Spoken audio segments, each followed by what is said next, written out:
enter a strange man's car, think twice, because that your end. She thought it was just a harmless lift from two strangers. But when they locked her in a room with nothing but a coffin beside her, she realized this ride might be her last. They said she was just going to her shop that morning. Nkem, quiet, respectful, and full of life. The only child of Mama Chigozie, a widow who had known nothing but hardship since her husband died of stroke 5 years ago. Life dealt them a hard hand. With no money for school fees, Nkem had dropped out of school after JSS 2 and started learning tailoring from Madame Agechi, who agreed to teach her in exchange for sweeping her shop and running errands. But Nkem had dreams, big ones. She would sit outside their small, cracked house in Umudim village, tracing designs in the air with her finger, saying to her mother, "One day, Mama, I will sew for governors' wives." And her mother would laugh and say, "My daughter, your hands are blessed." That morning, Nkem wore her blue skirt and yellow blouse, the one she had sewn herself. She carried her nylon bag with her sewing tools, waved to her neighbours, and headed for the bus stop. Her mother watched her from the doorway, her wrapper loosely tied, her eyes tired but filled with pride. She never knew that would be the last time she'd see her daughter's smile. At the junction, a black-tinted Sienna pulled up, 3 men inside. The driver, with a heavy tribal mark and gold tooth, leaned out and said, "Fine girl, where you dey go? Enter, we dey go that side." Nkem hesitated. Her spirit danced. But the morning sun was hot, and she hated waiting for buses that never came. She entered. That was the last anybody saw of her. The entire village searched. Mama Chigozie cried and screamed, rolling on the dusty ground, her wrapper stained with tears and earth. Posters were made. Police reports were filed. But deep down, every mother in Umudim feared the truth. 3 days passed. 10 days. 20 days. Nobody heard a word. But somewhere in a cold, silent mansion at the edge of another state, Nkem lay motionless beside a long brown coffin, placed in the middle of a dimly lit room, her eyes wide open, blank and still. Her skin pale, lifeless, but every midnight like clockwork. Her mouth twitched and she began to vomit money. Bundles of notes spilled from her lips as a man in red robes chanted and danced beside her. His name was Chief. Olisa feared, respected, and dangerously rich. They said he owned petrol stations, hotels and plazas in 3 states. But what they didn't know was what lay inside that room upstairs in his mansion. A room that none of his wives, nor children, were allowed to enter. Every morning, his boys came in with black leather bags, packed the vomited money, wiped her mouth, and left. No remorse, no emotion, just business. But something strange started happening. One night, one of the boys who cleaned the room suddenly started screaming, "Her eyes moved! Her eyes moved!" But when the others rushed in, Nkem's eyes were as blank as ever. The boy was dismissed, slapped, and warned never to repeat such nonsense again. Yet, whispers began to grow. One said they heard faint sobbing from the room. Another swore he saw blood tears drip from her eyes. Back in Umudim, Mama Chigozie had not eaten for weeks. She had gone from church to church, shrine to shrine, praying for a miracle. One night, she had a dream. In it, Nkem was standing barefoot at the edge of a river, wearing the same cloth she wore the day she went missing. She didn't speak. She just stared at her mother with hollow eyes. And then, she opened her mouth and blood poured out. Mama Chigozie woke up screaming. She knew something was terribly wrong. But what could she do? Somewhere deep in Chief Elisa's mansion, the lights began to flicker. The room where Nkem's body lay started to smell of decay yet. Her body showed no signs of rotting. The chief, desperate and afraid, called his herbalist. The old man came, touched her forehead, and frowned. He whispered, "She is not fully gone. Her spirit is resisting. If she wakes up, your wealth will turn to dust." Chief Eliza's hands trembled. He had done many things in his life, but this girl, this one was different. Her spirit was not quiet. Something was coming. Something he could not control. And as the clock struck midnight, Nkem's eyelids fluttered. A single tear rolled down her cheek. She was not dead. Not yet. But the men didn't know. And time was running out. Stay close. Because this is not just a story. It's a warning. It happened on the 39th night.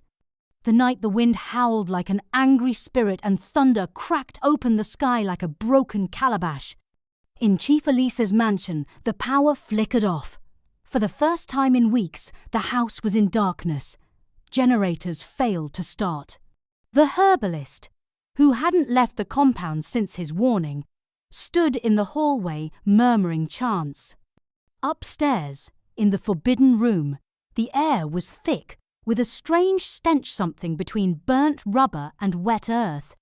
Then, something happened. The brown coffin began to rattle. Just slightly at first, then violently. Her Nkem's eyes snapped open. Wide, alert, awake. She gasped for air like someone pulled from underwater. Her body jerked. She reached for her throat as if choking, then coughed hard. But this time, it wasn't money that came out. It was blood. Dark, thick, warm. The spirits had made a mistake. You see, Nkem's mother was not just any woman. Mama Chigozie came from a long line of Dibaya ancient spiritual women whose blood carried a trace of protection. Unaware to even herself, Mama Chigozie had passed this gift to her daughter. And that night, something old awakened in Nkem. Something ancient, something protective. As she sat up in the coffin, her red Ankara gown soaked with sweat and spirit water, her breath came sharp and fast. She looked around the dim room, filled with blood candles and strange symbols. She wasn't supposed to be alive. But she was. Her eyes locked on the door. And she ran, barefoot, weak, but fast. Down the winding stairs, through the empty halls. The mansion seemed asleep, like the spirits had cast a veil over the entire place, hiding her from the eyes of the living. She stepped outside. Rain poured down in sheets. Still she ran. Through the front gate, into the bush path. Her legs were scratched, her feet sliced by stones and branches, but she didn't stop. For hours. Until dawn. At exactly 3:47 a.m., a woman in Umudim village stepped out to use the pit toilet and saw a figure staggering along the narrow path behind Mama Chigozie's compound.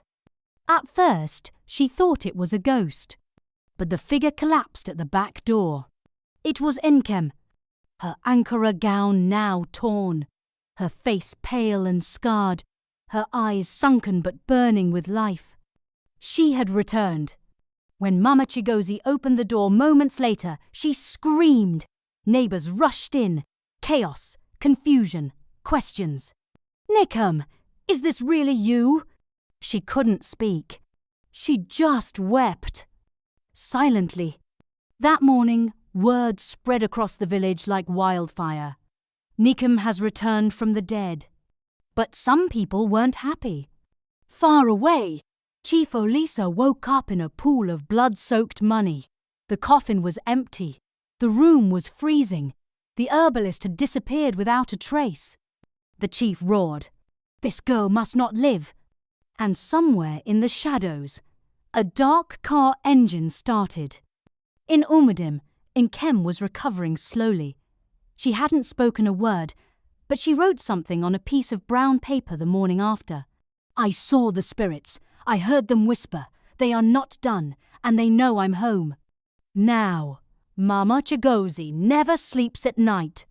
She keeps a lantern burning, because she knows whatever her daughter escaped from is still coming.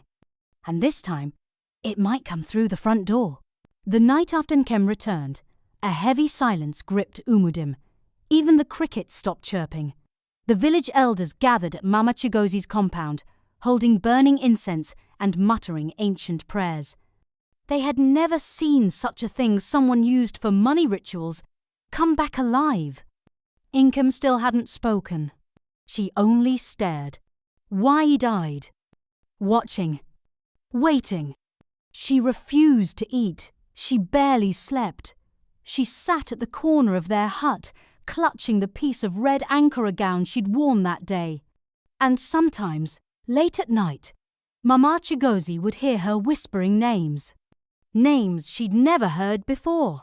Ancient names, spirit names. Meanwhile, in a black SUV far from the village, Chief Elisa sat in a back seat, sweating despite the AC blowing full blast. "She must be silenced," he growled. "But, sir," one of his boys said nervously, "they say she came back with something unnatural." Chief Elisa banged the door. "I don't care if she came back with Amadioha himself. Find her. End this madness." That night, 3 men in black arrived in Umudim. They didn't knock. They didn't greet. They waited. Watched. When the cock crowed the first time, they moved. But something strange happened. As they approached Mama Chigozie's hut, the wind picked up. The air changed. And then they saw her. Nkem, standing in the middle of the compound barefoot, her hair wild, her eyes glowing faintly like coals. The men froze. One of them raised a gun, but before he could aim, his hands began to tremble violently. His mouth twisted, blood poured from his nose. He screamed and dropped dead. The second man tried to run. His feet locked midair, his bones bent backward like dry sticks. He collapsed.